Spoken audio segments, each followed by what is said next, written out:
Hi friends, how are you? Hope you are doing good. Today we are going to discuss a very interesting topic which is say SAP ALTP and well AP, and also we are going to comparison with S4HANA ABAP and Data Lake. And moreover we are going to discuss or we're going to trying to identify where what we should use, like what is the potential candidate for using. As an example, for a particular business scenario, whether should we use go for S4HANA or we should go for ABAP development or we can implement data lake. So those stuff we'll discuss in this session today. It seems like really interesting. So let's get started. First, we are going to do a discussion about the basic architecture of the these 4 points. Okay, these four stuff. So what is S4HANA? S4HANA is nothing but the new dimensional SAP product, which is mainly created by SAP for the it's known as a suite for HANA. Okay, and S4HANA Analytics is the latest SAP analytic tools where we generally create the CDS views, and on top of that, we'll develop this analytic part. App development is nothing but your normal app development, though in recent there is a lot of changes in app development. It is completely object oriented, but it's not that much differ with the procedural above and the current above. Data lake is a Bora or maybe Azure. You can go for the WS, anything you can go for. Okay. Now let's have a discussion on the SAP S4HANA architecture. This is the SAP S4HANA architecture where we have a basically having a database which is SAP HANA database. On top of that we have SAP NetWeaver ABAP stack, and on top of that we have a SAP S4HANA. So SAP S4HANA generally build the CDS views on top of the ABA layer. However, those views are created and that view directly run on the SAP database. So if you do some code on the CDS view, the cost push down definitely happened and it will be pushed to the database layer, which is one of the feature of SAP HANA. Okay, so I hope you understood this architecture. It is a very straightforward basic architecture what I have put it over here. So let's go to our next step where we have an architecture of ABAP. The ABAP architecture and S4HANA architecture is almost similar, doesn't have much difference. However, as we are discussing the other stuff, so let's discuss with ABAP architecture as well. So this is the ABAP architecture. In ABAP architecture, we already have a database. The database may be in SAP HANA or it may be a non-HANA database. On top of that, the database management setup, we have a DBMS, which is called database management system. So this database management system, or maybe on top of that, we might have a open SQL layer that is generally used once we have a non-SAP, non-HANA database.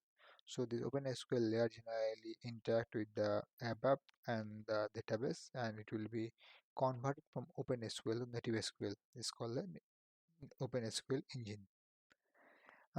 Though as it is a very basic structure, so I didn't put much in much complexity over here. So after having this basic structure, we have this ABAP kernel and a basic service, and then ABAP workbench, ABAP SAP application workbench. Then we have a component, application component, and on top of that we have a SAP user. So in the ABAP layer, directly ABAP layer is used by SAP users. Whereas in the analytics, CDS view generally CDS view doesn't use directly by the end user. Generally, CDS view is getting consumed in a UI tool or maybe Fiori, and this Fiori tiles is used by a generic user. But in ABAP, the ABAP we do not have any integration with the reporting tools. Okay. So next is one of the important topic, that is the data lake. If we look at data lake is nothing but data lake architecture. It looks like something like you have a data processing layer which is in between the heart of these things, and this data processing layer in generally consume data, or maybe this data is getting consumed pulled or pushed. It may be do two type of technology, push and pull, and those data are maybe getting pulled by from the different sources like HANA sources, SAP sources, and non-SAP sources. You can say business application, DW, multiple database, cloud, the device log, IoT, all kind of data can be pushed into, can be pulled by the data lake, or maybe can be pushed into data lake. Once data lake, we have data lake, we are implementing the logic on top of data lake, and followed by we are creating a API where we just consume those data and provide a meaningful report. And on top of that, we generally have a UI layer, or like a SAC or Power BI or something. We generally do the reporting for the architecture. Now we have a comparison. So the comparison is, if it is look at tool wise, the tool wise SAP S4HANA is nothing but a CDS code data service. ABAP is nothing but ABAP coding. Data lake is generally implemented using SAP Bora or Azure or Hadoop or AWS storage. Okay, the area of implementation is for generally used in the transactional system. So we can create the analytics on transaction system. The same way ABAP specifically used on transaction ECC and transaction system, and data lake generally analytics system, so it doesn't have track the day-to-day activity. ABAP generally has the special bar to track the day-to-day activity, where the S4HANA we might have day-to-day activity, we might not have as well, depending upon the system configuration, whereas uh, data lake might not be having the day-to-day activity. Okay, the type of data, the S4HANA and ABAP is always a secure and processed structural and processed data, whereas data lake can be hold unstructured, unprocessed data, or semi-processed data. Storage operation, if you look at the storage operation, you can say S4HANA is nothing but read and write. ABAP we also have a read and write, but the data lake is nothing but read-only data. Agility, if you look into the agility, it is the S4HANA is less agile, ABAP is less agile, whereas the data lake is highly agile. Security, obviously S4HANA and ABAP security hold the SAP security, so those are very strong, whereas the other security is not that good.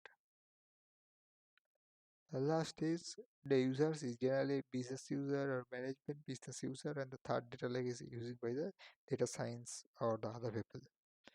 Now we have a comparison selection where we should use these things or that things.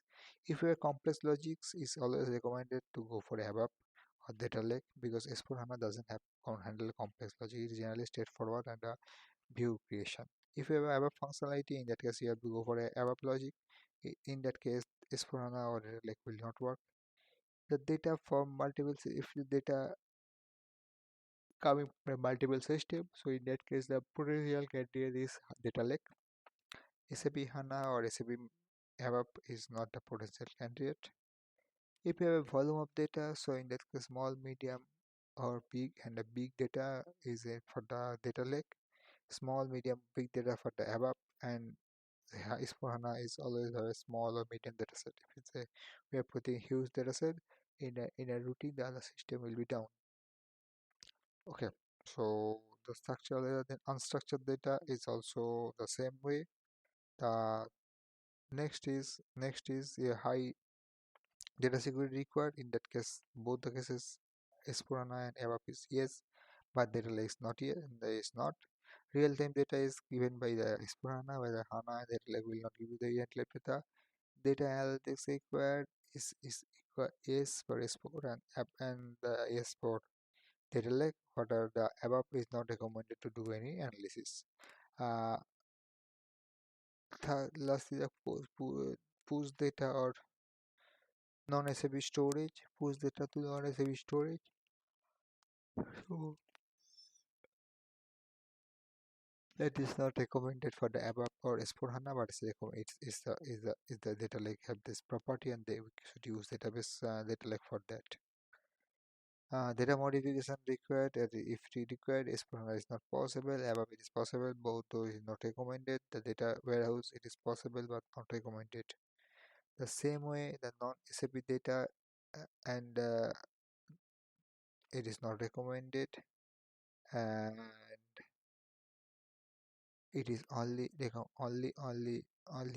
coming from the data lake. So multiple data can join to data lake.